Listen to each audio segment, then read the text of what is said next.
not planning, or I had no plan at all. So You had all of the clearances, you've gotten copies of everything. You knew everything that I knew, the entire terrorist questions every other day. I don't want to hear terrorists anymore. You can't interrupt him. I'm sorry, I'm objecting to that term. I'm not a terrorist. I'm asking questions pertaining to the health and welfare of me and my family in the premises because of the hazardous materials. Do you want him to answer your question? Yeah, just answer it without the adjectives. He's trying to answer your question. Please restate the question. When were you planning to advise me of the state of habitability of the premises? In the sense that I think you are asking it, I was not planning. I had no diabolical plan. I had no inspired plan to tell you, because you already knew. You had all the clearances. You had everything that I had. You knew that it was a habitable property. It was a question you just kept asking and asking and asking, containing threats, accusations, and all kinds of... All right, I'm just going to object to the remainder of this response. Okay, he's done then. When you received a test result for lead over 5,000 UGs per square foot in the garage number 5, what actions were taken in response to that test result? I think it's micrograms, but... Yeah, micrograms. Are probably going to be intelligible for anybody. I'm sorry. It looks like an UG, but it's a microgram. All right. I know, it looks like that. And I'm sorry. Go ahead. Can you read that question back for me, please? No, not you. You're not taking anything down here. When you received the test result for lead over 5,000 UGs per square foot in the garage number 5, what actions were taken in response to that test result? You just asked for clarification. At what time was... No, I'm asking what actions were taken after they were in receipt of that. He was in receipt of the test result. Your test results? Yes. Which ones? The ones that were flawed?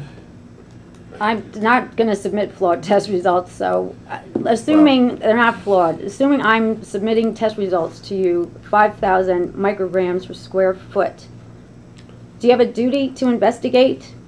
That wasn't your same... Yeah, it's a second question. Please ask a question, whatever question you'd like me to answer, please. What actions did you take after receiving the test results that reflected over 5,000 micrograms per square foot lead in the garage number 5? Let me ask, did you send those by fax or email? Email. Then I forwarded them to State Farm, and I also made copies and faxed them and mailed them to State Farm. Okay, so did you warn the workers not to enter the garage at that time? Did I? Let me think. What month was this? Was this with Will McNutt was working? Yes, August. I gave him a copy of what you had sent. Okay. So if you're saying, did I warn him, I gave him a copy of what you sent, and he read it for himself. Okay, did you prompt State Farm to conduct further investigation? I mean, other than giving him a copy of the... Right. Prompt, what do you mean by prompt? Was there any sense of urgency on your part to investigate this debris field? Investigate is an odd word, but I will try and answer that question. State Farm was orchestrating the repairs under the Preferred Provider Program. I sent the information from you to them, and I talked to Dave Behrens about the information. I fully advised him, and we discussed what the proper response should be. Who decided what the proper response should be? I'm sure he did, and probably in conjunction with, as I recall, his supervisor, because they're in charge of the job. State Farm. It was State Farm that was paying for all this. It wasn't me. I was not the decision maker. Did you provide a contact person for me to contact at State Farm directly at any time?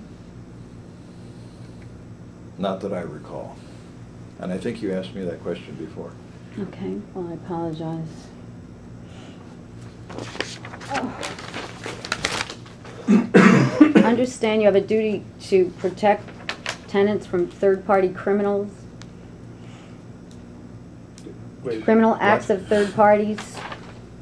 Does he, as a property manager, Have the duty. a duty to protect tenants from criminal activities by third parties? Yes. Well, that's actually an incorrect statement of the law, given that I've litigated a few cases like that. But my objection is it calls for a legal conclusion. Okay. Black's Foundation calls for speculation. It's also irrelevant, not reasonably calculated to lead to the discovery of admissible evidence.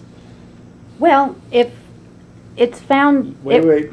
I'm not arguing with Okay. you. You just keep asking questions, and I What- just make my objections. After the city issued their report about the lead violation, was it fair for you to conclude that Alliance's tests and Virginia Shiva's tests were fraudulent? I never concluded hold on, that. Joe. That's an objection too, because that Black's Foundation calls for speculation. Okay. What? Did it cause you concern when the city issued the violation after receiving clearances from these two parties, Alliance and Design for Health? That's a fair question. Go ahead and answer.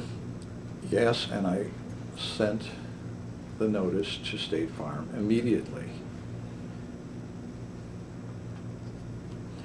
I also am rather sure I called State Farm, although I believe at that point I left a message because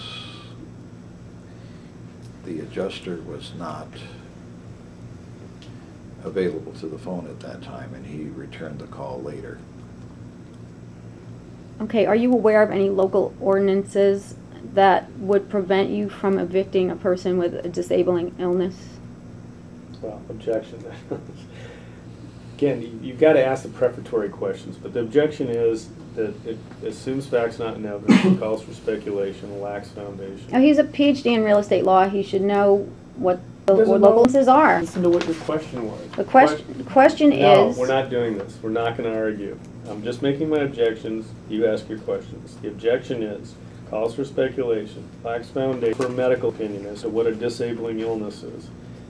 I didn't ask what it was. I asked, is there an ordinance? Okay, fair enough. Are you aware of any ordinance that would somehow, assuming that proof of a disabling illness was any local ordinances that would prohibit or restrict your ability as property manager to evict a tenant? So I answer that question that you Yeah, just I asked? mean, he pays me. I'm kidding. It's just aware. I understand. There's an ordinance, but I'm not, I quote exactly what it is or how it applies legally to would be one situation, nor the specific requirements under the law. Okay. Trying to think of anything else. I think we're going to wrap it up now. I'm exhausted. I'll just ask more. Was this the largest repair project that was ever done on the premises, or in your experience as a property manager? As a property manager, during my tenure as property manager, this is the largest single project, if you can count this all as one, because there's been several phases to it. Mm-hmm. Okay. Does it concern you that directors doing things may or may not coordinated properly?